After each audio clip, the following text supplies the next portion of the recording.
One of the biggest recurring comments I see is, I wish I can, be confident, have courage, draw really well, be creative, find my style, watercolor as good as you. Honestly, I want you to be even better than me. And since I can't answer all of your wishes and questions in one video, I'm going to focus today on a few essential watercolor skills and exercises that will help you to become a watercolor master. First, by learning control.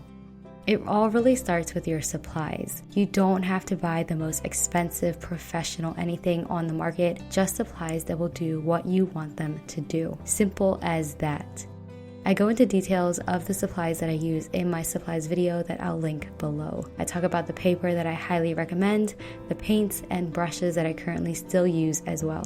These 3 exercises are going to help you with control. How to control the amount of water you have on your brush and control the movement of your brush. We're going to start with 5 squares with roughly 1/8 of an inch in between, and then we're going to draw a large rectangle underneath. Pick any color you want for today's video, and I highly suggest that you whip out your paints and tag along with me, at least for these 3 exercises. Also, shout out to Skillshare for kindly sponsoring this video, and a huge 100K giveaway is in full swing, so sign up at the link below to win my own handmade traveler's journal and more. We're going to create a color scale, grayscale, from lightest to darkest. You can start at either end, but I love to start at the dark end. Use only as much water as you need to get the paint smooth and try to get the darkest shade. A trick that I picked up is to keep a scrap paper nearby of the same paper so that you can test out the color before you actually paint on the real painting. And then move on to the next darkest shade, testing out the shade as you go on the scrap paper. Remember that it is easier to go lighter and then darker later versus trying to lighten up something that's already too dark. Now I'm going to skip to the lightest shade so that I kind of fill in the blanks in between a little easier. With the lightest shade, you'll need way more water than paint, so do a test swatch and see how light you can go. Next, onto the second lightest shade, which means that you have to add a little more paint than water. And then once you have that one down, you are on the last shade, which is directly in the middle of the scale.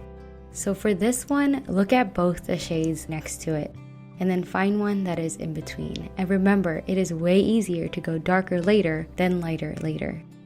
Take as much time as you need to create the scale. Maybe if you want to try again and start a fresh one, definitely do that, and just be patient with yourself. One of the biggest lessons I've learned using watercolor is that it forces you to practice patience, and a whole lot of it, because just like this scale, a painting with shadow and depth is built up by many layers. But you can kind of bypass the waiting with a hairdryer or a heat gun, which is what I'm using. Thank you to one of you. You know who you are, so thank you so much for this amazing time saver.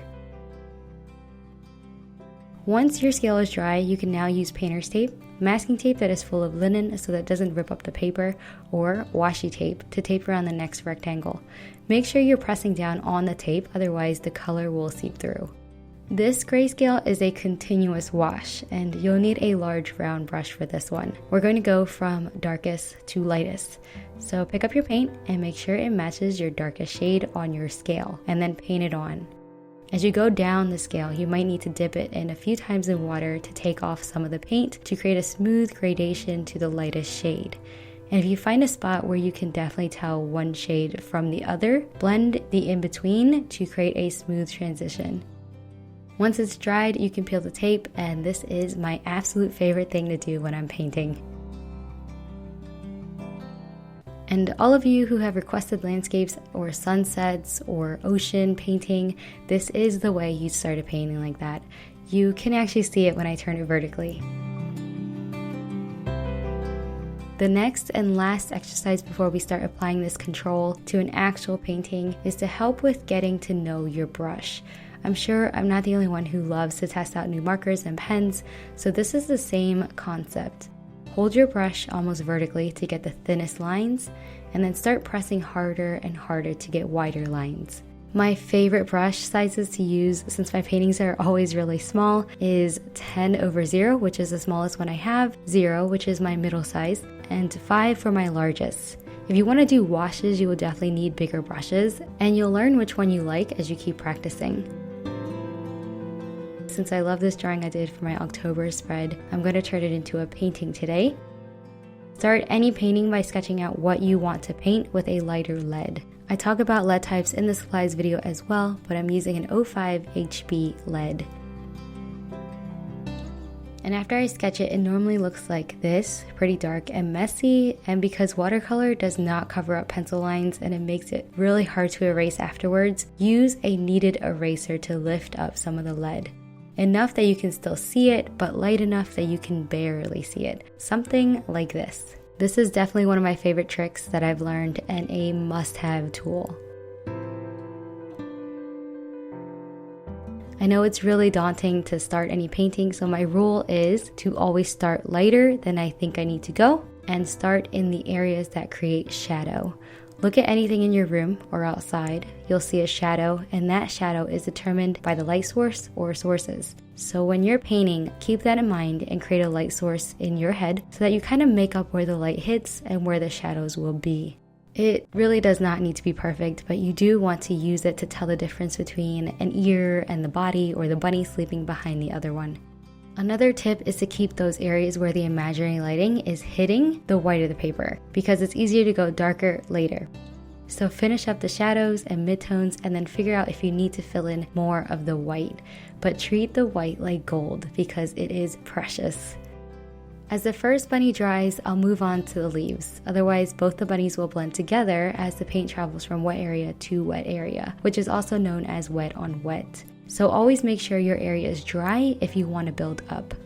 I'll keep the leaves somewhere in the middle of the grayscale, and I can't fill in the one that is behind until the first one dries, so I'll get to that later. I also don't worry too much when it comes to shadow on the leaves because I like them flatter with less depth, so it all depends on your preference.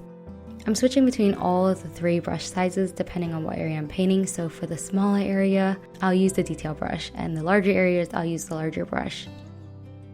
Once the first bunny is dry, I'll start to paint the second one again, starting with the shadows and then building up from there. Depending on how realistic you're aiming for, you might need a few layers before it starts to look like it has a bit of depth. And this is where watercolor teaches us patience, to take one step at a time and to be strategic with our steps. Just a little life lesson for you. Quick tangent about the 100K giveaway since I'm so excited and I still can't believe the huge number of encouraging and positive souls in this community. It is open internationally and until November 10th, so make sure you sign up sooner because you'll get to earn more chances to win every day, and they do change, so keep your eyes peeled. After the painting is dry, I'll finish it off with my detail brush and make the shadows darker while fading them out so that they don't look like harsh outlines. That is one of the characteristics of watercolor that I love. It is the softness of it, and it blends so smoothly and it looks so delicate. As you can see, the white of the paper, leaving the blank space, worked really well with the bunnies and makes them kind of jump off the page. It really turned out beautiful. Okay guys, since I love sharing new techniques and resources with you, another way you can use blank space while using watercolor is by creating outlines with it as a whole nother style of painting. I've actually just learned this one through today's sponsor, Skillshare, by a class called Modern Watercolor Techniques. And I am now so inspired because I've really only painted in a semi-realistic way with shadows and depth for the longest time. And the way she teaches in this class is completely simplified, and I find it so much easier. If you love to learn new techniques or even just the basics of any medium of your choice, you can learn all of that and more with Skillshare. They have over 22,000 classes now with new ones constantly added, and I've talked about them before because I love them. They are one of the best resources that I use to learn new things, and they really do go in depth with the topics, so most of your questions will be answered. Skillshare is offering the first 300 members who sign up using the link in my description a 2-month premium membership for free. Otherwise, memberships begin around $10 a month. So check them out, and a huge thank you to them for allowing me to make even more content for you. I know this video is jam-packed with tips and techniques, and I really hope that it was organized enough for you to get started and get comfortable with using watercolor. They are such a joy to use, and I want you to find the joy in them too. More tutorials hopefully soon, and let me know if you'd be interested in a course or something like that. Leave a comment down below, because if I didn't answer your questions, I'm sure someone else can, and you guys can talk and meet each other. Thank you so much for watching, and I can't wait to see you guys again. Bye!